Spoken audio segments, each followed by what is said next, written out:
प्रकार अपने विचार, अपनी संगत से हमारे विचारों को शुद्ध करने वाले और रात दिन एक करके मिशन के काम को आगे बढ़ाने वाले हमारे राष्ट्रीय संगठन मंत्री पुष्पांकर देव जी को मैं मंच पर आमंत्रित करती हूँ कि वो आएं और सबको बताएं कि हमारा ये मिशन कब, किन परिस्थितियों में और किस सोच के साथ बनाया गया। माननीय पुष्पांकर देव जी। हेलो,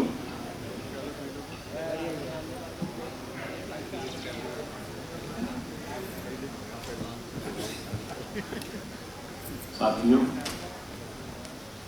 सभी को जय हिंद, नमो बुद्धाय। अपनी बात रखने से पहले मैं तो 4 लाइन आपके सामने रख रहा हूं, आप गौर करिएगा कि ना पूछो जमाने से क्या हमारी कहानी है, न पूछो जमाने से क्या हमारी कहानी है। हमारी पहचान तो इतनी है कि हम भारत के मूल निवासी हैं। साथियों, करुणा के सागर तथागत भगवान बुद्ध, आधुनिक भारत के निर्माता बाबा साहेब डॉक्टर भीमराव अम्बेडकर जी, बहुजन नायक मान्यवर कांशीराम जी को नमन करते हुए मिशन जय भीम के प्रथम स्थापना दिवस के अवसर पर उपस्थित मुख्य अतिथि राष्ट्रीय संरक्षक एवं कैबिनेट मंत्री माननीय राजेंद्र पाल गौतम जी, मिशन जय भीम के राष्ट्रीय अध्यक्ष माननीय सुभाष आर्य जी, महासचिव बीपी निगम जी, उपाध्यक्ष रोशन लाल जी, सूरज भान जी, कोषाध्यक्ष विजय सिंह जी, राष्ट्र प्रवक्ता आर प्रभाकर जी, सचिव प्रदीप सागर जी, ईश्वर जी, दुर्गादास जी, सह कोषाध्यक्ष संजय कुमार निम जी और प्रदेश के अध्यक्ष राजवीर जी, उपाध्यक्ष अजीत पवार जी, शमसुद्दीन जी, महासचिव अशोक तोगड़िया जी, सचिव रोहिणी जी, राष्ट्रीय सलाहकार मंडल के सभी सम्मानित सदस्य प्रेमराज सागर जी, हाजी इदरीसी जी, एसएन सिंह जी, माननीय निशांत जी, माननीय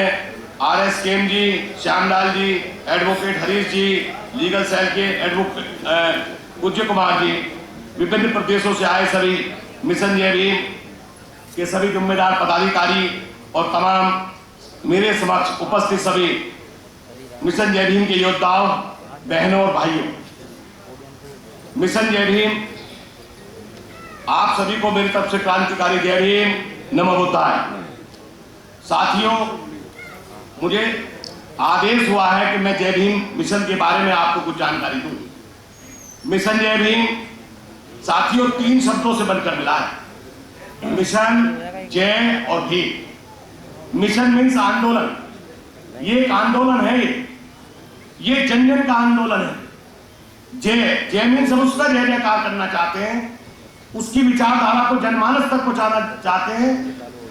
किसकी विचारधारा को? भीम की विचारधारा को, भीमराव अम्बेडकर की विचारधारा को हम जनमानस तक पहुंचाना चाहते हैं। हम मिशन जय भीम का शाब्दिक अर्थ यही है कि यह वह आंदोलन है जिसके माध्यम से हम बाबा साहब की विचारधारा को जनमानस तक पहुंचा सके। इसी को हमने मिशन जय भीम के माध्यम से इसका नाम भी इसीलिए मिशन जय भीम रखा है। साथियों, इस देश में सभी साधन संसाधन, तमाम जितनी भी साधन है, संसाधन है, नौकरी है, पद है, पार्लियामेंट है, तमाम जितनी भी जगह है, वहां हमारा कोई हक नहीं। ये बहुत सारी बातें हैं, यदि इसको कहूंगा तो बहुत लंबा समय लग जाएगा, समय कम है। मैं 4 लाइन के माध्यम से बताना चाहता हूं कि हक हमारा भी है बहारे चमन पर, हक हमारा भी है बहारे चमन पर यह कहना कोई बगावत तो नहीं। हक हमारा भी है बहारे चमन पर यह कहना कोई बगावत तो नहीं है, और अपना मुकद्दर खुद ही बनाएंगे मिशन जय भीम वाले, हमें किसी के रहम करम की जरूरत नहीं। साथियों, ये जो मिशन जय भीम है, ये बाबा साहब के प्रबुद्ध भारत के सपने को साकार करना चाहता है। बाबा साहब का जो प्रबुद्ध भारत का सपना था, उसको साकार करने का काम मिशन जय भीम ने अपने हाथ में लिया है। ये प्रबुद्ध भारत क्या था, ये भी आपको मैं 2 लाइन में बताने की कोशिश करूंगा। इन ब्राह्मणवादी लोगों के यहां आने से पहले ये देश, इसे सोने की चिड़िया कहा जाता था। कहते थे कि यहां पर दूध की नदियां बहती थी। ये दूध नदियों में नहीं बहता था, सोने की चिड़िया पेड़ पे चूं चूं नहीं करती थी। इसका अर्थ था कि यहां पर प्रॉस्पेरिटी थी, धन धान्य से हमारा देश पूर्ण, धन धान्य से पूर्ण था। तो हमारा जो देश है, तो बाबा साहब का यही सपना था कि यहां समता हो, समानता हो, भाईचारा हो, बंधुता हो, शिक्षा हो, स्वास्थ्य हो, रोजगार हो, न्याय हो, करुणा हो, मैत्री हो, ये सारी चीज हमारे इस देश में हो और ये देश एक आधुनिक भारत बने। इसमें बाबा साहब ने, इसके ऊपर बाबा साहब ने पोस्टमार्टम किया यहाँ की व्यवस्था के ऊपर। क्या किया कि ये जो व्यवस्था है इस देश के अंदर, जो ब्राह्मणवादी व्यवस्था है, ये 4 माले का मकान है। ऊपर ब्राह्मण बैठा है, फिर क्षत्रिय बैठा है, फिर वैश्य बैठा है, फिर शूद्र बैठा है, और इसमें कोई सीढ़ी नहीं है। नीचे वाला ऊपर नहीं जा सकता, ऊपर वाला नीचे नहीं जा सकता, नीचे ऊपर जाने का कोई खेल नहीं है, ताला लगा है, कोई दरवाजा नहीं है। जो जहां है उसे वहीं रहना पड़ेगा और व्यवस्था के अकॉर्डिंग वैसे ही करना पड़ेगा जैसा कि मनु के संविधान में। इसलिए साथियों, इस ब्राह्मण बाबा साहब ने इसका पोस्टमार्टम किया था कि जब तक ये ब्राह्मणवादी ये व्यवस्था रहेगी, जब तक जाति व्यवस्था रहेगी, और जब तक जाति व्यवस्था रहेगी, जब तक हमारा इसी तरह से शोषण होता रहेगा। इसलिए बाबा साहब ने 1935 में बाबा साहब ने कहा था, मैं हिंदू पैदा हुआ, ये मेरे हाथ की बात नहीं, ये मेरे बस की बात नहीं, पर मैं हिंदू मरूंगा नहीं, ये मेरे बस की बात। और उन्होंने लगातार 21 वर्षों तक, ये 1935 में उन्होंने अपने भाषण में कहा था, और 1956 में उन्होंने 14 अक्टूबर 1956 को बौद्ध धर्म की दीक्षा ली साथियों। और उन्होंने 21 वर्षों तक लगातार इस पर अध्ययन किया कि मुझे कौन से धर्म में जाना चाहिए। तमाम अध्ययन के बाद बाबा साहब से ज्यादा तो कोई ज्ञानी व्यक्ति नहीं हो सकता आज तक, हो सकता है क्या? तो उन्होंने ये निश्चय किया कि उन्होंने बौद्ध धर्म की दीक्षा ली 14 अक्टूबर 1956 को। तो बाबा साहब का सपना था कि ये देश बौद्ध में हो। और इसी के बाद जब बाबा साहब 1 महीना 22 दिन बाद 14 अक्टूबर 1956 को उनके परिनिर्वाण के बाद, जब बाबा साहब 6 दिसंबर 1956 को हमारे बीच से चले गए, उनका परिनिर्वाण हो गया, तो बाबा साहब के इस सपने को आगे बढ़ाने के लिए माननीय काशीराम जी आगे आए। उन्होंने इस मूवमेंट को आगे बढ़ाया। और साथियों, लास्ट में उन्होंने भी कहा, काशीराम जी की भी इच्छा थी कि काशीराम जी की अंतिम इच्छा, और करोड़ों लेंगे बौद्ध दीक्षा, ये काशीराम जी चाहते थे। लेकिन वो भी लास्ट टाइम पे इतने बीमार हो गए, वो सब आपके सामने हैं, और उस विषय पर जाना नहीं चाहता। खैर साथियों, इसके बाद बाबा देखिए 56 में बाबा साहब ने, मैं कुछ आपको अंकों का भी खेल बताऊंगा आज 1 मिनट में, मेरे पास समय बहुत कम है, आप प्लीज समझने का कोशिश करना, और भी लोग अपनी बातें रखेंगे। बाबा साहब ने 1956 में बौद्ध धर्म की दीक्षा ली। 56 से आज क्या चल रहा है? 2021, कितने साल हो गए? 65 साल। 56 से आज 65 साल हो गए? बता तो दो भाई, हो गए। 65 में क्या है?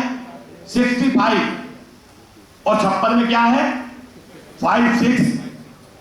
दोनों घूम रहे आगे पीछे, घूम रहे कि नहीं घूम रहे? तो देखिए, जब वो दीक्षा ली थी और आज जो 56 साल बाद जो 21 आया, ये बाबा साहब की सदी है। इसमें लोग बौद्ध बनेंगे। जो बाबा साहब ने संकल्प लिया था, वो पूरा बाबा साहब का वो सपना अब ये 21वीं सदी में पूरा होगा। अब साथियों, ये तो बताया मैंने आपको 56 का। बाबा साहब पैदा हुए कब? बाबा साहब पैदा हुए 14 अप्रैल 1891 में। और काशीराम जी कब पैदा हुए? काशीराम जी पैदा हुए 15 मार्च 1934 को। तो इनके बाबा साहब के और काशीराम जी के जन्म में देखिए आप कितना अंतर है, 43 साल, 43 इयर्स साथियों, 43 इयर्स। वहां 56 में लिया था बौद्ध धर्म की दीक्षा, यहां 56 में उल्टा कर दो तो आज 65 साल हो गए। हो गई ना, वही डिजिट चल रही है ना। फिर बाबा साहब डॉक्टर अंबेडकर का जन्म 91 का, 1934 में काशीराम जी का, क्या फर्क आया है? 43 ईयर्स, 43 आया ना, 43 ईयर्स। और साथियों वो हमारे बीच से चले गए 9 अक्टूबर 2006 को। और साथियों अब इस मिशन को कौन चलाएगा? वहां 65 था या 56 था, वहां उनके जन्म में जो अंतर था वो 43 था। और अब राजेंद्र पाल गौतम का जो जन्म है वो है 26 अप्रैल 1968। और साथियों अंतर क्या है काशीराम जी के और इनके बीच में? काशीराम जी के और बाबा साहब के बीच में तो 43 साल, और इनके और काशीराम जी के बीच में कितना है? अब 43 को फिर उल्टा कर दो, 34 साल। तो भैया तुम्हारे बीच आज राजेंद्र पाल गौतम जी ऐसी एक शख्सियत, वो तथागत भगवान बुद्ध ने बाबा साहब के मिशन को लेकर चलने वाले व्यक्ति, जिन्होंने अपना पूरा जीवन समर्पित कर दिया है। ये सोचने की बात है। बाबा साहब बहुत कुछ इस हमारे समाज और देश के लिए करना चाहते थे, लेकिन समय बहुत कम था। साथियों उस वक्त भी हमारे सभी समाज के लोगों ने साथ नहीं दिया, जिसका परिणाम ये हुआ कि बाबा साहब जब मंत्री थे तो जब वो हिंदू कोड बिल पास करवाना चाहते थे और हिंदू कोड बिल जब पास नहीं हुआ तो बाबा साहब ने सच्चाई के सामने पद को नहीं स्वीकारा, मंत्री बने रहना स्वीकारा नहीं और मंत्रिमंडल से इस्तीफा दे दिया। और साथियों आज आपके बीच भी एक ऐसी शख्सियत, ऐसी पर्सनैलिटी माननीय राजेंद्र पाल गौतम के रूप में आपके सामने है कि आज लोग काम करते हैं, सामाजिक काम करते हैं, राजनीति का भी काम करते हैं। वो इसलिए करते हैं मैं किसी वार्ड का मेंबर बन जाऊं, मैं विधायक बन जाऊं, कल मैं मंत्री बन जाऊं, कल मैं कैबिनेट मंत्री बन जाऊं, कहीं एमपी बन जाऊं। सर ये तो आपके बीच इतनी बड़ी शख्सियत है तो जो विधायक भी बन गए, जो मंत्री भी बन गए, जो कैबिनेट मंत्री भी बन गए और उसके बावजूद आपके साथ समाज का काम कर रहे हैं। मैंने किसी इस लेवल पर आके किसी को समाज का काम करते नहीं देखा, चाहे उसमें कोई भी हो। तो ऐसी शख्सियत को आपको पूरा साथ देना है, पूरा समय देना है और सर को पूरी तरह से सहयोग करना है मिशन जयपुर को। और बाबा साहब का जो सपना है, बाबा साहब का क्या सपना था कि देश बोध में हो, और माननीय राजेंद्र पाल गौतम जी ने यह संकल्प ले रखा है कि हम मिशन जयपुर के माध्यम से आप सबके सहयोग से इस देश में 10 करोड़ लोगों को बौद्ध धर्म की दीक्षा दिलाएंगे और देश को बौद्ध में करेंगे। साथियों अभी भी हमारी बहुत सी बहनें, बहुत से हमारे भाई इन ब्राह्मणवादी व्यवस्था में फंसे पड़े। भाई देखो इस व्यवस्था को जो मनुवादी व्यवस्था है, इसका सबसे बड़ा जो पथभ्रष्ट था वो था तुलसीदास। वो क्या कहता है? वो कहता है ढोल गवार शूद्र पसीनाली ये सब ताड़न के अधिकारी। साथियों इन्होंने ब्राह्मणवाद को जिंदा रखा है। हम उनको आज हम उनको मान रहे हैं? नहीं, हमको बाबा साहब को पढ़ना पड़ेगा, उनके आदर्शों पे चलना पड़ेगा, जिन्होंने कहा था ढोल गवार शूद्र पसीनाली ये सब ताड़न के अधिकारी। आज कहीं उसकी आत्मा की जिंदगी हो कहीं किसी कोने में तो उसको चुल्लूबट पानी में डूब के मर जाना चाहिए, क्योंकि आज हमारी बहनें इस देश में जहाज चला रही हैं। आज हमारी बहनें इस देश में प्रधानमंत्री बन रही है, आज इस देश में राष्ट्रपति बन रही है, रक्षा मंत्री है और रक्षा मंत्री, फाइनेंस मिनिस्टर और तमाम सारी अंतरिक्ष में भी जाने के लिए हमारी बहनें जा रही हैं। तो उसका जो कथन था वो बिल्कुल गलत था और ऐसे लोगों का हम घोर विरोध करते हैं। और साथियों मैं फिर राजेंद्र पाल जी के विषय में एक बात कह के अपनी बात खत्म करता हूं कि हजारों साल नरगिस अपनी बेनूरी पर रोती है। हजारों साल नरगिस अपनी बेनूरी मीन्स जो चेहरा अच्छा सुंदर ना हो। हजारों साल नरगिस अपनी बेनूरी पर रोती है, बड़ी मुश्किल से होता है चमन में दिलावर पैदा। यह आपके बीच माननीय राजेंद्र पाल गौतम जी काशीराम जी के बाद 34 साल बाद वही 4334 का 3 और 4 का गेम है, वो आपके बीच इस मिशन के माध्यम से इस समाज को नई दिशा देने का काम कर रहे हैं। मैं आप लोगों से निवेदन करूंगा कि आप पूरी तरह से सहयोग करें। और देखिए आज भारतीय जनता पार्टी की सरकार चल रही है, इस वक्त हमारे बच्चे सुरक्षित नहीं है, बहनें सुरक्षित नहीं है। दिल्ली में रोज बलात्कार हो रहे हैं छोटी छोटी बच्चियों के साथ। हमारे बच्चों को मॉब लिंचिंग के नाम पर मार दिया जाता है। तमाम हमारे साथ रिजर्वेशन खत्म करने की बात नहीं, नौकरी खत्म करने की बात कर दी, सब निजीकरण कर दिया। मैं इस पे 2 लाइन आपको सुनाता हूं, सुनिए कि लश्कर भी तुम्हारा है।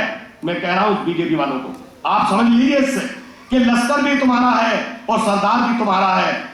तुम सच को झूठ लिखो, ये अखबार भी तुम्हारा है। इस दौर के फरियादी जाए तो जाए कहां, सरकार भी तुम्हारी है और मुंसिफ भी तुम्हारा। साथियों, और बाबा साहब का एक मूल मंत्र है, बाबा साहब ने कहा शिक्षित बनो, संगठित रहो, संघर्ष करो। शिक्षित की मैं बात नहीं कर रहा, ये आपको देखना है, मैं संगठित की बात कर रहा हूं। संगठित कैसे होगे? संगठित आपको होना पड़ेगा मिशन जय भीम के माध्यम से। और यदि आप मिशन जय भीम के माध्यम से यदि आप इकट्ठे हो गए, यदि आप एक साथ आ गए, एक बैनर के नीचे खड़े हो गए, बौद्ध धर्म के छाते के नीचे आप आ गए, तो दुनिया के 55 देश आपके साथ खड़े हो जाएंगे। और इस बार जो 1921 में जो जनगणना होने जा रही है, उसमें एक चीज का ख्याल रखना, अपना नाम लिखाओ, जाति भी लिखाओ, जो आपकी मर्जी है जो है, लेकिन धर्म बौद्ध लिखाना, इस बात का ध्यान रखना, इस बात का विशेष ध्यान रखना। और साथियों, हमारे राजेंद्र पाल गौतम जी एक बात कहते हैं, बहुत बार कहते हैं मिशन जय भीम के बारे में। ये मैं माननीय राजेंद्र पाल गौतम जी की तरफ से आपको एक समर्पित करना चाहता हूं कि काफिला बढ़ रहा है, संघर्ष जारी है, काफिला बढ़ रहा है, संघर्ष जारी है, और जो साथ खड़े हैं उनका एहसान भारी है। दुगना कर दूंगा उनके पसीने की कीमत, आपके मान और सम्मान की जिम्मेदारी भी हमारी, ये आपको देखना है। वो हर तरह से आप समर्थ भाव से। और लास्ट में देखिए, शांति के लिए सब लोग काम करते हैं, अमन चैन के लिए सब काम करते हैं। और देखिए, सब बहन बेटी बच्चों की इज्जत उनकी जो है सुरक्षित रहे, उसके लिए सब काम करते हैं। लेकिन लास्ट में मैं आपको एक बात बता देता हूं। एक बार बाबा साहब से पूछा किसी ने कि सबसे अच्छा डिफेंस क्या है, यदि हमारे साथ कुछ होता है तो सबसे अच्छा डिफेंस क्या है? तो बाबा साहब ने कहा offence is the best defence. क्या कहा? Offence is the best defence. जो मारने आ रहा पहला चाटा उसके लग जाएगा, इससे बढ़िया डिफेंस कोई नहीं। तो ये बात ध्यान रखना। लेकिन हमें सब काम संविधान में रहते हुए, कानून की प्रक्रिया को मानते हुए, क्योंकि हम बाबा साहब के वंशज हैं, और हमें इस कारवा को माननीय राजेंद्र पाल गौतम जी के नेतृत्व में संवैधानिक रूप से मिशन 2025 10 करोड़ पूरा करना है। और हम इस देश में बाबा साहब के सपने को माननीय राजेंद्र पाल जी के नेतृत्व में मिशन जय भीम, मिशन 2025 10 करोड़ लोगों को बौद्ध धर्म की दीक्षा दिलाकर इस देश को फिर जो खोया हुआ जो हमारा गौरव है उसको प्राप्त करने की तैयारी करेंगे। और अंत में 2 लाइन के साथ कि राख तले चिंगारी रख, राख तले चिंगारी रख और पुस्तों पर देदारी रख। अरे अमन जरूरी है, लेकिन जंग की भी तैयारी रख, जंग की भी तैयारी रख। जय भीम, नमो बुद्धाय, जय संविधान, जय भारत।